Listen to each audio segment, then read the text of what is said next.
people. And if they did nothing for our people, I don't care how much money he ever made. It don't mean nothing to me. You feel what I'm saying? I don't care if he was a king of England and he ruled over white people. If he didn't use that. So, the next set, Muslims.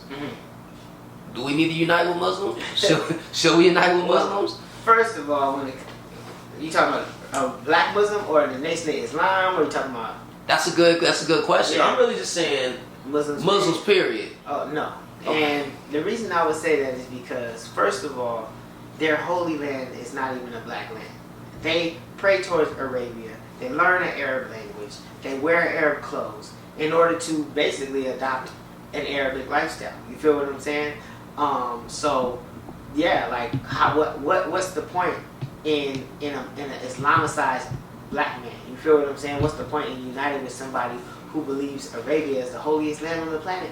I'm an African. I'm gonna believe Africa is the holiest land on the planet. You feel me? If I'm gonna pray towards a land, I'm gonna pray towards African land. You feel what I'm saying? Right. If I want to learn a whole new language, I'm gonna learn the African language. You feel what I'm saying? If I'm gonna wear some new style of clothes, I'm gonna wear African clothes. You feel me?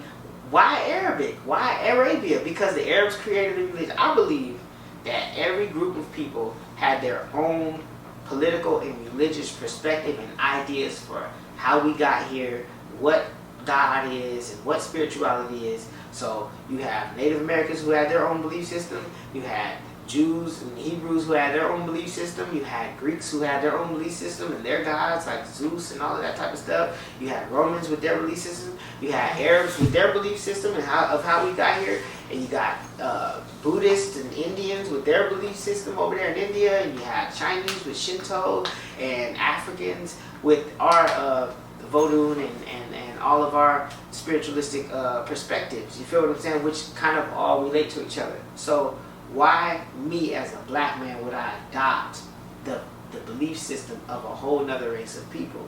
You feel me? Perspective. So I can't see myself being unified with someone who has a Caucasian Arab in his brain as his leader. You feel me? As his spiritual leader, as a black man. You feel what I'm saying? Right. Now, some people will say, well, yeah, Muhammad was black. You feel what I'm saying? And where you get that from? You feel me? Right. Because those other little books that surround the Quran say he was pale as mud. He was a white man. They actually say he was white. Farrakhan himself said Muhammad was a white man. And I ain't talking about Fard Muhammad. I'm talking about Muhammad of Mecca. Right. That dude. You feel me? The one that wrote or recited the Quran. He didn't write it because he wasn't literate. But according to the story, you feel me? I don't even know if any of it's true.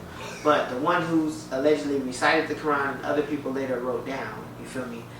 That person was a white man, according to all of the Islamic tradition, including Farrakhan out his own mouth. He was a white man. So why would it's hard to respect another black man who looks to a white man as his spiritual leader, bro.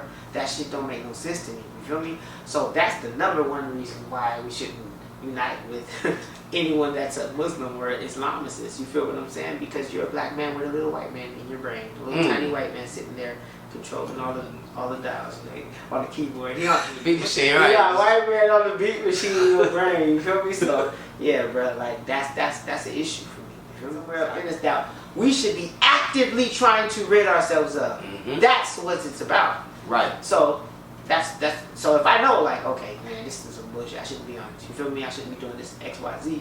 You feel me? Then I should be actively trying to rid myself of it. So in that same line of reasoning, someone who's dedicated to Islam will tell you, I'm dedicated to this. This is what I'm about.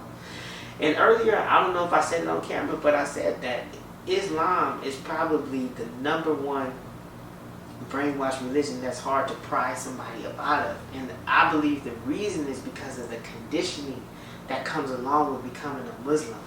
That's the reason why. It's because it restructures so much of your life to become a Muslim. It restructures so much of your life that is, if you do that, it's like you ain't gonna wanna. What else am I supposed to do? You feel what I'm saying? So it's like this. They did this study a long time ago. It's in a book called The Manipulated Mind. It was a psychological study that they did. It was way back in like the 60s, where they had these people stand in line to watch this boring movie. They made sure the movie was the most boring movie possible, okay? They had these people stand in a long line and pay a bunch of money to get into the movie and watch the movie. They had another group of people get in immediately, almost for free, to watch the same boring movie. The people who went into that movie and watched it for free and got in real easily, didn't have to stand in line, 5 minutes into that movie, they was like, this shit boring, I'm out of here. They got out.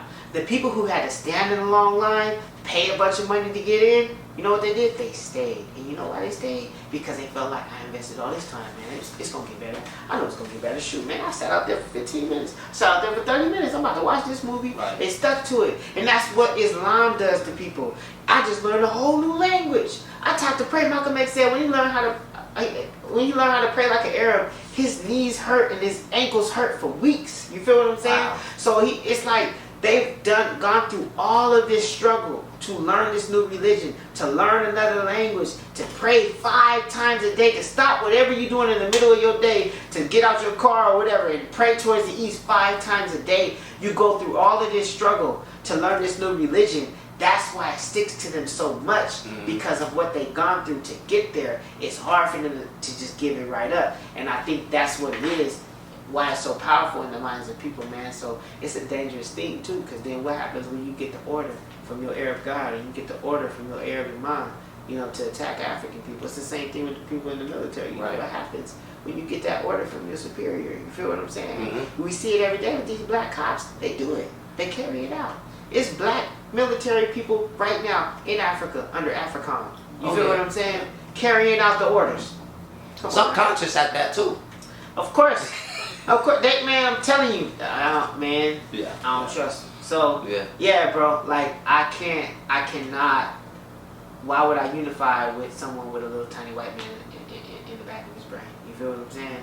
Yes, that he's dedicated to that. He's not saying, you know what, I was raised a Muslim, but I've learned the truth, and I'm working actively to rid myself of that type of mentality. No, I'm a Muslim. I pray towards the East. I speak Arabic. You're a freaking Arab. So, basically. Yeah. Okay, cool. Thank you. And these people right here are not really I guess you can call them a sect. They're trying to create that. They're trying to get there. Well, first let me ask this: do you? Because we're gonna talk about the Aboriginal people real quick. Okay. Do you believe, or do you adhere to the they came before Columbus theory? Okay. All right. Let me say this. I do not discount the possibility that black people had the capability of traveling across seas from Africa to come over here in America and be here before Columbus. I don't think that's impossible. I think that makes some sense.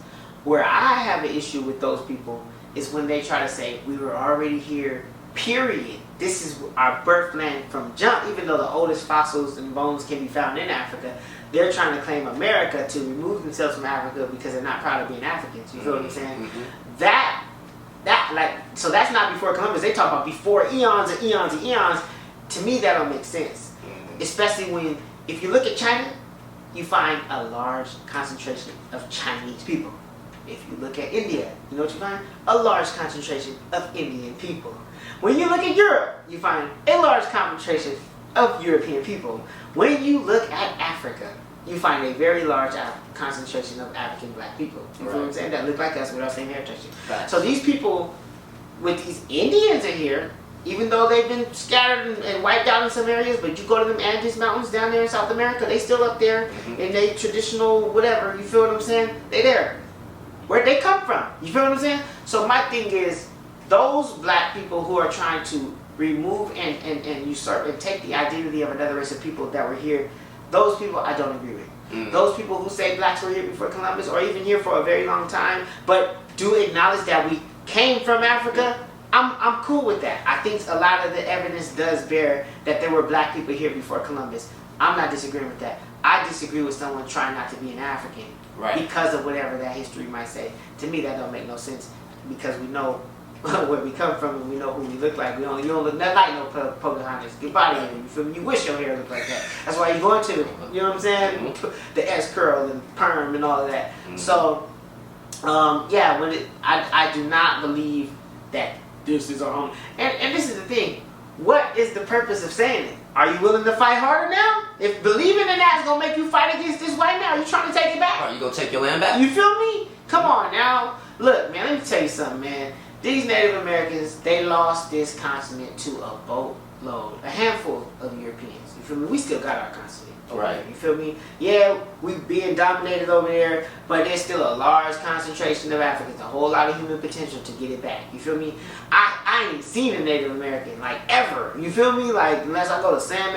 You feel what I'm saying? Right. For real. So it's like, bruh, they lost a whole continent. You're over here trying to attach yourself to a race of people who lost. You feel what I'm saying? Like completely. Mm-hmm. You ain't no. They're not even interested in taking it back.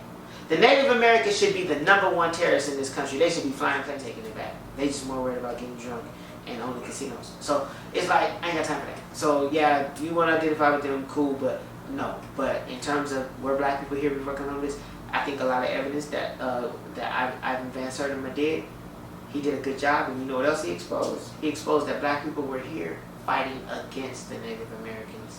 That's what he exposed, and we did a live. I think we did a live on that. Mm-hmm, we did. You know what I'm saying? We did. And yeah, so Ivan Van Sertima did say black people were here for Columbus, but he didn't say there were no everybody else here as well. Right. He said there were Native Americans here, and they had enslaved and captured the black people who were here as well, and they were warring with them for a period of time. Matter of fact, in his book it says constantly at war. You feel what I'm saying? So man, yeah, later for that. Yeah, and that's the main thing, and I'm glad you said that because people act like we with the black and brown thing, and it's like, yo, okay, even if that we were here, if we want to say that, we were born with these people. Yeah. That at the end of the day, so they not our friends. And even if you look at the 5 civilized tribes, Right. a lot of people don't really do their history saying that the reason the Indians or Native Americans are in a fucked up position right now is because you took up arms with the South to keep black people enslaved. Mm-hmm. And that's why American starting trees just march, motherfucker. So I agree with you, and the history needs to be laid out clear so black people understand. I'll give you another example that black people were not the Native Americans or the same thing, because a lot of times